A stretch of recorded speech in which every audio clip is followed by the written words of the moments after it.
दोस्तों आज की इस वीडियो में ITR 2 में स्पेसिफिकली जो long term capital gain and short term capital gain जो आपके शेयर से हो रहा है, जिससे कि 90% ऑफ ITR जो है वो कवर हो जाएंगे।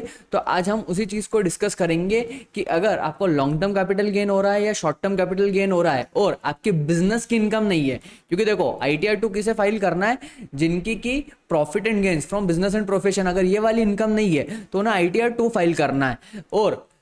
और किसे फाइल करना है, जो कि ITR 1 फाइल नहीं कर सकते हैं तो उन्हें ITR 2 फाइल करना है, और जिनकी बिजनेस एंड प्रोफेशन की इनकम नहीं होनी चाहिए। अब एक चीज आप बहुत अच्छे से ध्यान रखना, जब भी आप अपना डीमेट अकाउंट डाउनलोड करेंगे, जिसमें कि उसका जो प्रॉफिट एंड लॉस अकाउंट है 2025-26 का वो डाउनलोड करेंगे, उसमें अगर आपको इंट्राडे की इनकम दिख रही है, इंट्राडे मतलब कि आपने सेम डे पे ही शेयर को परचेस करके सेल कर दिया, या फिर अगर फ्यूचर्स एंड ऑप्शन से रिलेटेड अगर ट्रांजेक्शंस दिख रहे हैं, तो फिर आपके लिए ITR 2 नहीं है। ITR 2 फिर आपको फाइल नहीं करना, उसके लिए आपको ITR 3 फाइल करना है। इसके पीछे का रीजन क्या होता है कि जो इंट्राडे की इनकम होती है ना, वो स्पेक्युलेटिव बिजनेस के हिसाब से कंप्यूट होती है। तो जैसा कि ITR 2 में लिखा हुआ है कि बिजनेस एंड प्रोफेशन की जो इनकम है वो यहाँ पर नहीं आएगी, तो सेम इंट्राडे की इनकम आप ITR 2 में रिपोर्ट नहीं कर सकते हो। सेम उसके अलावा अगर आप देखोगे कि जो आपका फ्यूचर्स एंड ऑप्शन की इनकम है वो एज एन बिजनेस कंप्यूट होती है और एज एन बिजनेस रिपोर्ट होती है, तो ITR 2 में आप नहीं फाइल कर सकते हो बिजनेस एंड प्रोफेशन की इनकम, तो फिर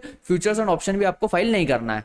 तो अब यहाँ पे देखते हैं ITR 2 फाइल करके एक क्लाइंट का ऑनलाइन और पूरा डिटेल में फाइल करेंगे, पर सिर्फ फाइल क्या करेंगे हम, जिसमें कि कैपिटल गेन से रिलेटेड इनकम है, सिर्फ उन्हीं को रिपोर्ट करेंगे जो कि आपका short term capital gain and long term capital gain से रिलेटेड है। तो फाइल इनकम टैक्स रिटर्न पे आपका 26-27 असेसमेंट ईयर हो जाएगा। मैंने ऑलरेडी यहाँ पे डिटेल्स को फीड करके रखा हुआ है, तो हम यहाँ पे रिज्यूम फाइलिंग करेंगे। अब देखो, इनमें एक चीज का ध्यान रखना कि आप जब इनकम वाले टैब पे आओगे तो यहाँ पे शेड्यूल कैपिटल गेन अनसिलेक्टेड रहेगा, तो उसको सिलेक्ट करना है, और जो शेड्यूल 112A है ये भी अनसिलेक्टेड होगा, तो इसको भी आपको सिलेक्ट करके रखना है। बाकी यहाँ पे कुछ क्वेश्चंस यहाँ पे पूछता है कंटिन्यू करने के लिए, तो अभी हम यहाँ पे स्किप कर रहे हैं। अब कैपिटल गेन से आने के पहले सबसे पहले जो पर्सनल इन्फॉर्मेशन आपकी होती है, एक तो पर्सनल इन्फॉर्मेशन होती है और कॉन्टैक्ट्स की डिटेल होती है, तो ये आप देख लीजिएगा। उसके बाद में फाइलिंग स्टेटस पे हमें आना है। यहाँ पे जो सबसे मेन चीज होती है वो होती है 115 BSE वाली। देखो, जो आपकी न्यू टैक्स रिजीम है, न्यू टैक्स रिजीम मतलब कौन सी, जो कि 12 लाख तक की जो छूट है ना, उसे हम न्यू टैक्स रिजीम बोलते हैं। तो वो डिफॉल्ट रिजीम है। अगर आपको उस रिजीम को चेंज करना है, मतलब ओल्ड टैक्स में अगर ऑप्ट करना है, तो यहाँ पे आपको यस करना पड़ेगा। पर अगर आपको न्यू टैक्स रिजीम में ही आपका रिटर्न को फाइल करना है, तो आपको यहाँ पे नो करना रहेगा। तो अगर न्यू टैक्स रिजीम आपको सिलेक्ट करना है, तो यहाँ पे आपको नो करना है। इसके अलावा रेसिडेंशियल स्टेटस है, अगर आप रेसिडेंट है, नॉन रेसिडेंट है और RNOR है, तो अभी हमारे केसेस में रेसिडेंट है, और यहाँ पे आ जाएगा कि 182 दिन से ज़्यादा आप इंडिया में रहे हो, तो यहाँ पे फर्स्ट वाला ऑप्शन हमने को सिलेक्ट करना है। इसके अलावा जो बाकी चीज़ें हैं 115 एज का और FPI, ये सब हमारा नो है। कोई डायरेक्टर तो नहीं है पिछले साल कंपनी में, वो भी आ जाएगा। या अनलिस्टेड इक्विटी शेयर आपने तो होल्ड करके नहीं रखे हैं, तो वो सब यहाँ पे नो करना है। इसके अलावा बैंक डिटेल्स है, बैंक डिटेल्स आपको फीड करनी है, कंटिन्यू कर देंगे। अब देखो, एक क्लाइंट है, उनका हमें एंजल वन पे एक डीमेट अकाउंट था। अब कितने डीमेट अकाउंट रिपोर्ट करना है, जहां जहां भी आपके जिन जिन ऐप्स पे डीमेट अकाउंट है उन सबको आपको अलग से रिपोर्ट करना पड़ेगा। जैसे हमारे केस में अभी एक डीमेट अकाउंट है, तो उसे रिपोर्ट करना। अब ये आपको कब से कब तक का निकालना है, फाइनेंशियल ईयर 25-26 का, मतलब 1/4/2025 से 31/3/2026 का ये डाउनलोड करना है। जब डाउनलोड करोगे तो इस तरीके से पूरी डिटेल्स आ जाएगी। अब जो शेयर्स है ना, इनमें रिपोर्टिंग किस चीज की होती है, वो होती है delivery profit and loss account की। Delivery profit and loss account मतलब क्या, जिन शेयर को आपने खरीदा है और उन शेयर को आपने सेल कर दिया है, तो जो ट्रिगर पॉइंट है, जो इनकम टैक्स का ट्रिगर पॉइंट होता है, वो सेल पे होता है। तो आपको सेल करना जरूरी है किसी भी शेयर को, तभी आपको उसको रिपोर्ट करना है। तो ये डिलीवरी P&L में आता है कि आपने सेल कर दिए। इसके अलावा अगर यहाँ पे नीचे जैसे कि ओपन होल्डिंग वाले ऑप्शंस दिखेंगे, अभी ओपन होल्डिंग का मतलब क्या है कि शेयर आपने परचेस करके रखे हुए हैं, पर 31/3/2026 तक उनको अभी तक हमने सेल नहीं करा हुआ है, तो वो यहाँ पे ओपन होल्डिंग में आ जाते हैं। तो हमें रिपोर्ट कौन से करना है, जो डिलीवरी P&L वाले हैं उन्हीं को रिपोर्ट करना है।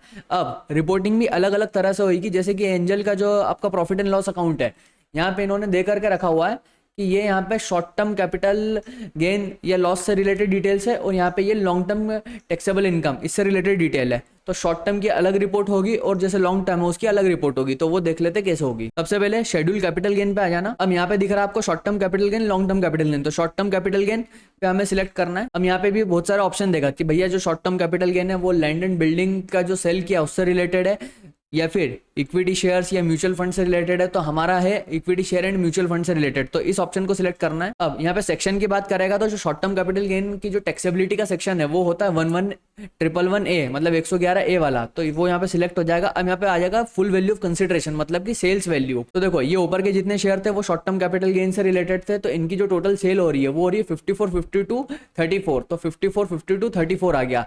अब ऐसे यहाँ पे बाई वैल्यू आ जाएगी, बाई वैल्यू आ रही है 56, 51, 55, तो यहाँ पे 56, 51, 55 बाई वैल्यू का आएगी soft cost of acquisition without indexation, मतलब कि जब आपने इनको शेयर्स को एक्वायर किया था, मतलब कि बाई किया था। इसके अलावा आएगा expenditure Holi and exclusively in connection with transfer, तो यहाँ पे आपका जो शॉर्ट टर्म कैपिटल लॉस है, क्योंकि हमारे केस में हमें लॉस हुआ है, तो वो कितना आ रहा है 21,442 रुपीज। तो यहाँ पे आप वापस से देखोगे तो 21,442 रुपीज आपका दिख जाएगा। इसके अलावा जो इनकम रिपोर्ट करनी है हमें वो लॉन्ग टर्म कैपिटल गेन से रिलेटेड है। तब देखो जो लॉन्ग टर्म कैपिटल गेन है ना, उससे रिलेटेड अगर आपको जो भी शेयर्स के डिटेल्स है उनको फीड करना है तो आपको यहाँ नहीं आना है, आपको डायरेक्ट आना है बैक टू समरी में 112A जो सेक्शन है वो गवर्न करता है लॉन्ग टर्म कैपिटल गेन जो शेयर्स एंड सिक्योरिटीज या म्यूचुअल फंड पे से रिलेटेड हुआ है तो उनको गवर्न करता है। अब देखो इसके अंदर क्या होता है कि इसके अंदर सबसे पहले कि शेयर्स आपने कब एक्वायर करें, मतलब कि अगर आपने जो भी लॉन्ग टर्म कैपिटल गेन आपको शेयर पे हुआ है, लॉन्ग टर्म कैपिटल गेन मतलब क्या है, जो कि शेयर होल्डिंग का पीरियड है वो आपका अगर 1 साल से ज़्यादा 12 महीने से ज़्यादा है तो उसे हम लॉन्ग टर्म कैपिटल गेन की कैटेगरी में कैटेगराइज करते हैं। तो अगर वो शेयर आपने परचेस किया था आफ्टर 31 जनवरी 2018, तो आप जैसे इस ऑप्शन को सिलेक्ट करोगे ना तो ये बाकी जितने भी ऑप्शन है ये सब फ्रीज हो जाएंगे। तो आपके जो खुले ऑप्शन है वो क्या है कि जो फुल वैल्यू ऑफ कंसिडरेशन, मतलब कि जो सेल वैल्यू है, जैसे इसकी सेल वैल्यू है 65,354, तो वो हमने यहाँ लिख दी। कॉस्ट ऑफ एक्विजिशन जो हमने खरीदा था तो वो खरीदा कितने में था, तो वो था 93,015 रुपीज, तो 93,015 रुपीज। तो ये आपका जो बैलेंस, मतलब कि जो आपका शॉर्ट टर्म कैपिटल जो लॉन्ग टर्म कैपिटल लॉस है वो कितना आ रहा है 27,887, तो 27,887 रुपीज अपना बैठ रहा है। अब जैसे ही हम यहाँ पे नीचे आते हैं कंप्यूटेशन ऑफ टोटल इनकम, तो ये यहाँ पे कंप्यूटेशन ऑफ टोटल इनकम में जो हमारा लॉस था जो कि कैरी फॉरवर्ड हो जाएगा फ्यूचर ईयर्स के लिए, तो वो 49,329 का दिख रहा है, जो कि short term capital loss and long term capital loss दोनों में दिखेगा।